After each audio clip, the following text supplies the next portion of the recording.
Hi there, everybody. I figured I would try my hand at my version of jollof rice. I call it American jollof. I'm American, but I have fallen in love with the food culture of West Africa, namely Nigeria and Ghana. And I fell in love with jollof rice, along with many of their other traditional foodstuffs. We don't have a lot of African markets around my area, so I've had to improvise with the products that were available at market here and what I was able to bring back from my last trip to Ghana. In my pot, I have added about 2 tablespoons of coconut oil, and in my blender, I did a rough chop of sweet bell pepper, spicy chili red pepper, garlic, onion, and ginger. That is the holy trinity of most West African food: garlic, onion, and ginger. To that, I've added 2 different types of Maggi cubes, another staple in seasoning foods for West Africa. I don't like goat meat, so I use 2 different types of Maggi cubes. I use the beef Maggi and the chicken Maggi in substitution for the goat meat and the goat broth.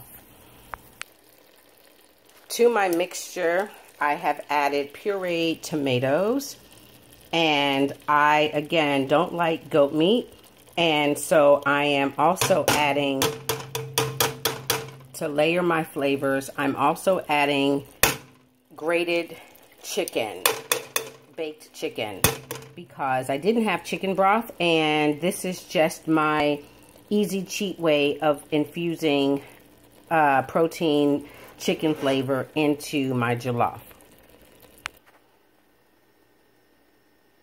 I'm being mindful to keep my heat manageable and low as to not burn the bottom of my pot. I just added a bit of ground raw salt that I got back from Ghana, and I'm just going to let this cook down a bit. I'm not going to add any liquid at this point. I want to have the flavors infused and make sure that the base of my jollof is tasting the way I want it to taste. Now, there are some people that are going to chop my head and wash my head in the river because I am making a mockery, they would say, of American jollof or jollof rice, calling it American jollof. But seeing as though, as Black Americans, we have an obligation to retrace our history and connect to the missing parts of our history to the best of our ability, I'm going to go with, this is my version of paying homage to the amazing food cultures that I've experienced. So yes, this is my version of jollof rice called American jollof. I'm going to bring this to a boil and have it start to simmer, and then I'm going to measure out my rice. Like I said, I'm making quite a bit of this for my family, so I believe I'm going to make about 3 to 4 cups of rice for my family. This should be enough to last them. With teenage boys, this should be enough to last them until tomorrow at dinner time. If you notice, my pot is a little more liquid. I paused the video so that I could puree down some more tomatoes and strain the liquid only, not the actual tomato pulp, to give more liquid, because the important part that I've come to appreciate about jollof rice is not only the taste, but the color.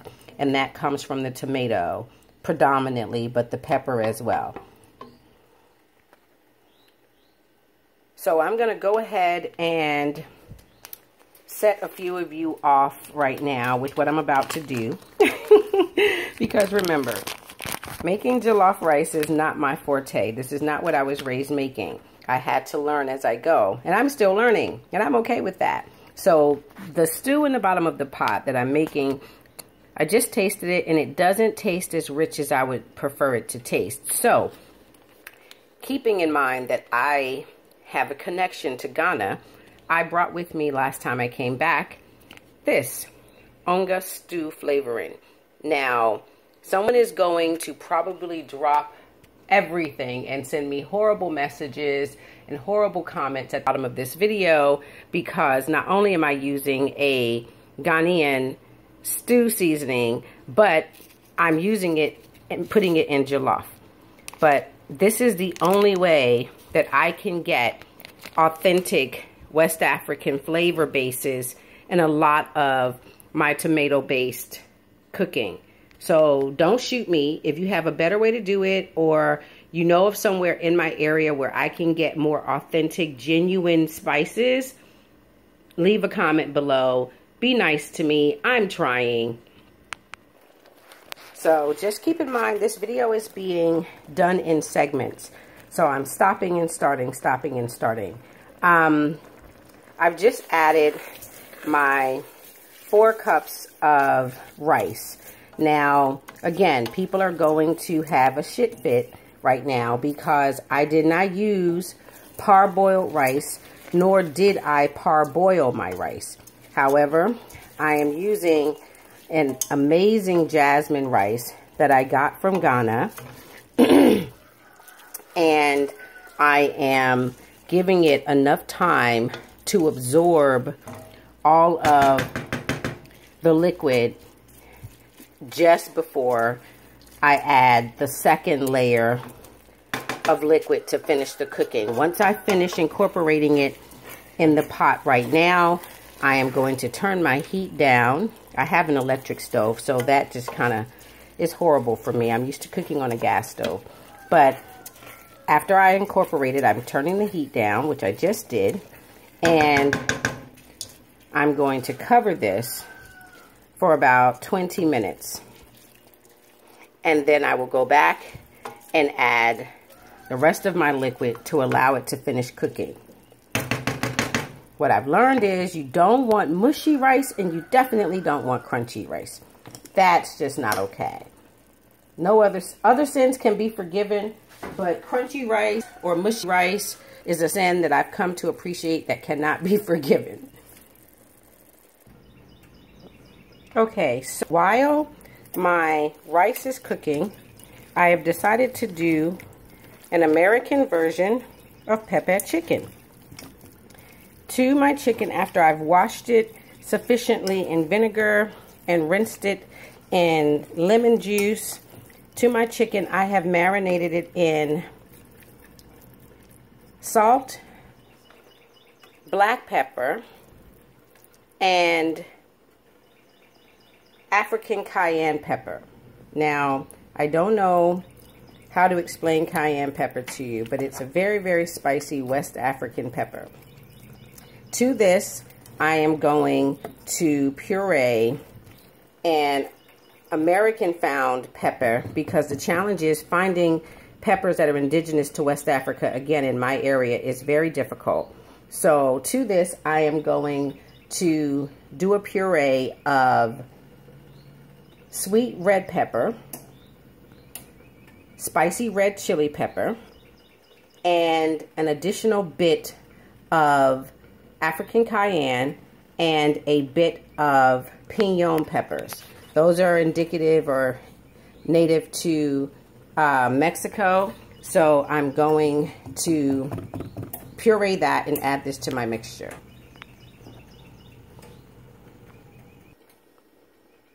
Okay, in the spirit of being completely honest and transparent, while I was preparing my chicken, I did exactly what I said I wasn't going to do, which was I scorched the bottom of my pot. So I had to transfer my jollof rice mixture into a larger pot. Yeah, I didn't keep an eye on turning that stove down. Again, electric stoves drive me to drink. Speaking of drink, I think it's time for a beer. Okay, it's pepper time. So these are my peppers that I'm going to add to my sweet bell peppers for the mixture to add to my pepper chicken. As you can see, I've already decided to add just a bit more African cayenne pepper to my chicken. Now I'm using chicken wing segments because for me they tend to be a little bit more manageable. I have done this before with chicken thighs, chicken breasts, chicken legs, whole wings. There's no limit to the chicken you can do this to. I've also done it to turkey. It's a little bit more of a process, requires some parboiling, but the chicken wing segments tend to cook more evenly, a little more speedily, and they just work just as well. So keep in mind that the pinon peppers are native to Mexico and the chiles are as well, but they are more easily accessible in my area than the traditional peppers that I would find at home in Ghana or Nigeria. So I'm about to add this to my mixer and blend it with my sweet red peppers. Okay, so I have pureed my peppers, my piñons, and my chiles, and I must say that I did add a bit of Spanish onion to it because it just seemed to emulsify better. So now I'm going to incorporate the peppers into the chicken, and I have already preheated my oven to 350 degrees, and I have my baking pan already.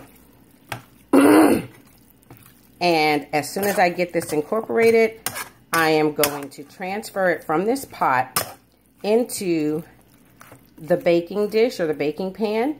I will let you see what that looks like once I finish incorporating this. Okay, so here is my baking dish with my peppered chicken already in the pan. So I don't try to lay it out in really thin layers. I don't particularly mind if it's piled on top of one another because I'm going to bake this pretty dry, and if the juices let off and prevent it from drying the way I like it, I'll just pour the juices off and retain that later for either making more jollof or yet another amazing West African dish. So I'm going to pop this into the oven, and I'm going to set my timer at 20-minute segments or 20-minute intervals, and I'm going to check it every 10 to 20 minutes to make sure that it's cooking evenly and to drain off any excess liquid. And just FYI, when I scorched the bottom of my first pot, I thought that was like, oh, the worst thing that could ever happen. But actually, it just reminded me of home because just that bit of scorching at the bottom of the first pot infused that smoky, woodsy, home flavor into the rice. And although I don't like to eat the burnt bottom of the pot with jollof, there are quite a number of my friends that do, and I like the flavor, I just don't like the texture of the burned rice. But now my kitchen smells amazing. It smells like I've got my charcoals going, and it smells like I've got my rice boiling on the outside pot, and it just smells like home. And I'm homesick as hell right now, so you guys are just gonna have to bear with me with this American jollof, American pepper chicken segment, because this is what I'm going through.